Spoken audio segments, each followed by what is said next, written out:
ख्रिस्त में प्रिय भाइयों और बहनों, जून 15 तारीख को हम लोग पवित्र त्रित्व का पर्व बनाते हैं। पहला पाठ है सुक्ति ग्रंथ से 8 अध्याय 22 से 31 वचन संख्या, और दूसरा पाठ है रोमियों के नाम संत पौलुस का पत्र से 5 अध्याय 1 से 5 तक।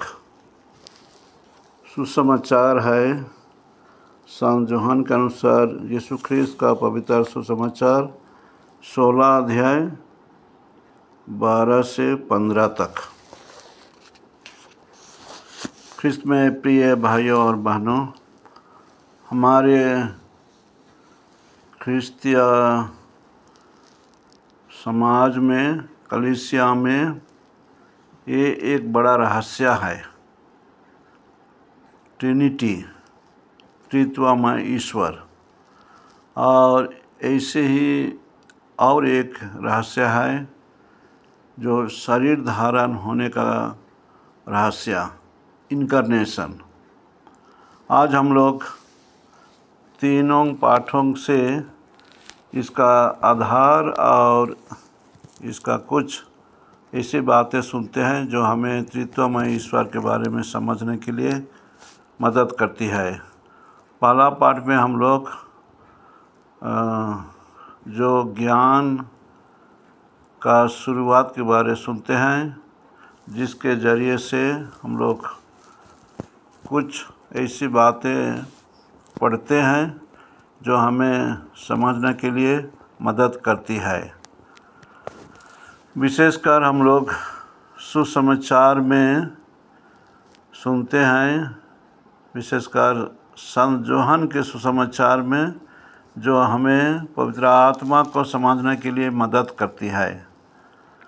ये एक बड़ा रहस्य है। हम लोग कहते हैं एक परमेश्वर में 3 जन हैं, पिता, पुत्र और पवित्र आत्मा ईश्वर।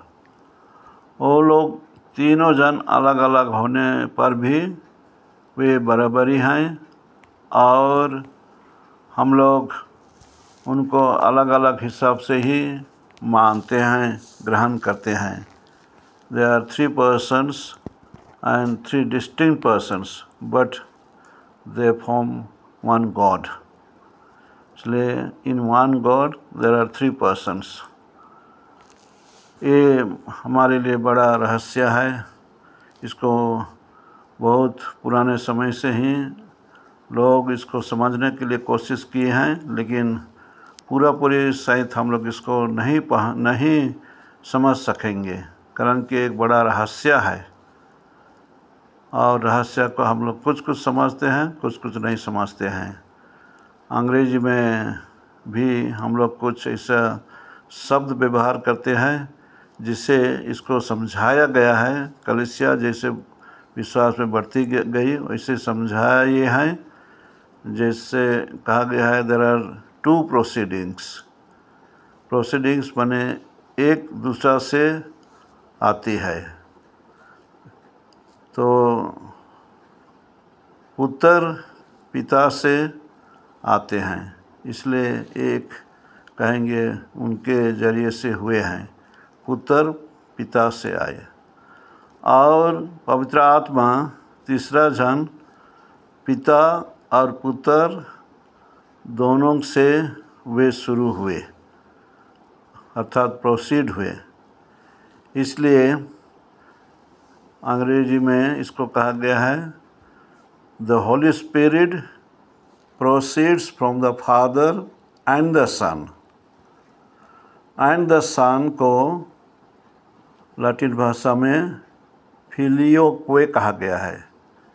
क्वे का अर्थ एंड फिलियो सन।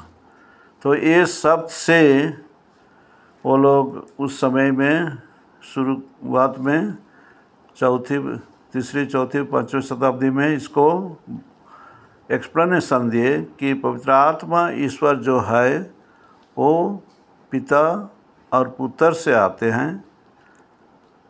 इसको वे ऐसे ही प्रकट किए और लैटिन भाषा में फिलियो क्वे कहे। लेकिन इसी फ्रेज को पूर्वी कलीसिया ग्रहण नहीं किया और उनका अलग तरीक़ा से इसका वर्णन किए। तो इसे ही हम लोग देखते हैं कलीसिया का इतिहास में, जो अभी एक बड़ा रहस्य है, इसका बखान, इसका एक्सप्लेनेशन उतना सहज नहीं है। और हम लोग जो पुरोहित लोग जो पढ़ते हैं थियोलॉजी, एक अलग विषय रहता है ट्रिनिटी के बारे में। ट्रिनिटी एक शब्द हम लोग बाइबल में तो नहीं पाते हैं, लेकिन संत जोहन का सुसमाचार में ये बार बार लिखा गया है कि यीशु ख्रिस्त कहते हैं वे पुत्र से भेजे गए हैं और पिता से के बराबर हैं। वैसे ही यीशु ख्रिस्त भी कहते हैं वे पुनरुत्थान के बाद लौट जाएंगे और लौटने के बाद में वे एक सहायक, एक कंफर्टर भेजेंगे, वो है पवित्र आत्मा। ऐसी उनका बातचीत चाहे कहने का तरीका से मालूम होता है, पिता ईश्वर, पुत्र ईश्वर और पवित्र आत्मा ईश्वर, ये तीनों जन एक दूसरे के साथ मिल के रहते हैं और उनका काम थोड़ा बहुत अलग अलग है, ऐसा मालूम होता है। और हम लोग मत्ती का सुसमाचार में 28 अध्याय में भी सुनते हैं, यीशु ख्रिस्त शिष्यों को जब संस्कार यानी स्नान संस्कार देने के लिए वे उनको अनुरोध किए, चाहे उनको कहे, चाहे उनको कमेंड किए, तो वे इसी तीनों ईश्वर का नाम लेकर करने के लिए कहे। वो कहे उस समय, go and baptize them in the name of the father and of the sun and of the Holi Spirit. अर्थात आप लोग दुनिया का कोना कोना में जाइए और पिता, पुत्र और पवित्र आत्मा के नाम में बपतिस्मा संस्कार दीजिए। ये भी एक प्रमाण है। यीशु ख्रिस्त खुद इस वचन के जरिए से प्रकट किए, एक ईश्वर में तीन जन हैं और तीनों का नाम लेकर वे इस विधि, चाहे इस संस्कार, चाहे इस प्रक्रिया को करने के लिए हुक्म दिए। बहुत सारे बड़े बड़े थियोलॉजियन, विद्वान लोग इसको समझने के लिए कोशिश किए, लेकिन ये एक बड़ा रहस्य भी है। हम लोग इस रहस्य में वचन आधारित हम लोग मनन चिंतन करते हैं, तो हम लोग कुछ कुछ इसको समझ पाते हैं। कारण कि पिता ईश्वर, पुत्र ईश्वर को भेजा और पुत्र ईश्वर भी कहते हैं मैं पिता ईश्वर से भेजा गया हूँ और मेरे जाने के बाद में और एक सहायक आएंगे जो पवित्र आत्मा हैं और वे आप लोगों को सहायता देंगे। ऐसी बातें हम लोग संत जोहन के सुसमाचार में और ऐसे अलग जगह में भी हम लोग सुनते हैं। प्रिय भाइयों और बहनों, पेंतेकोस्त पर्व मनाने के बाद में हम लोग ट्रिनिटी संडे मनाते हैं और ये एक बड़ा कहेंगे कठिन विषय भी है। इसका व्याख्या देना, एक्सप्लेनेशन देना, साधारण भाई बहनों को ये समझाना, लेकिन उनके कामों के ज़रिए से हम लोग इनको समझ सकते हैं।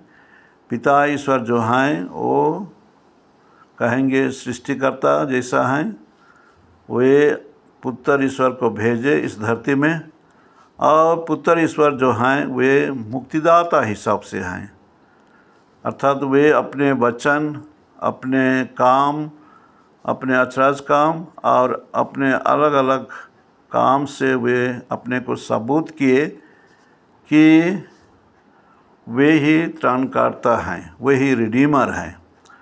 वैसे ही हम लोग पवित्र आत्मा के बारे भी विशेषकर संत जोहन के सुसमाचार में हम लोग महसूस करते हैं कि उनके उतरने के बाद में शिष्य लोग और जो लोग ख्रिस्तिया थे वे दृढ़ हो गए, मजबूत हो गए।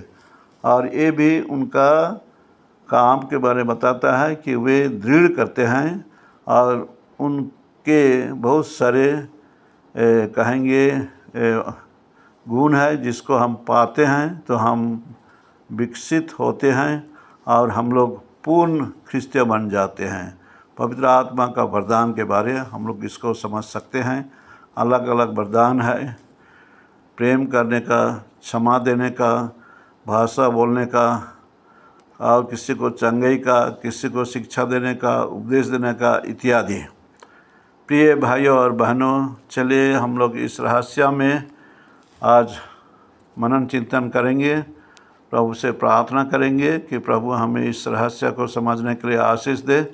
हम लोग कुछ बातें जानते हैं लेकिन इसका पूरी रहस्य नहीं भी पकड़ पाते हैं, लेकिन पिता ईश्वर के और पुत्र ईश्वर, पवित्र आत्मा ईश्वर के जरिए से चलिए आज के दिन में हम लोग मनन चिंतन करेंगे।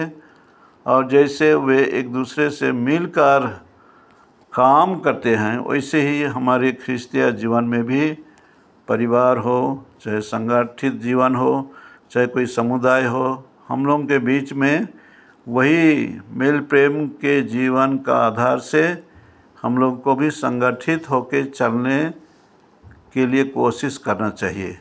ये हमारे लिए कहेंगे एक शिक्षा है और हमें उचित है ऐसा करना। चलिए हम लोग इस रहस्य के मनन चिंतन करते हुए प्रभु ईश्वर में अपना प्रेम, अपना भक्ति, अपना विश्वास दिखाएंगे। एक ईश्वर होते हुए भी तीन जन हैं और तीनों अलग अलग समय में अलग अलग हिसाब से हमारे ख्रिस्त विश्वास को वे बढ़ाए हैं।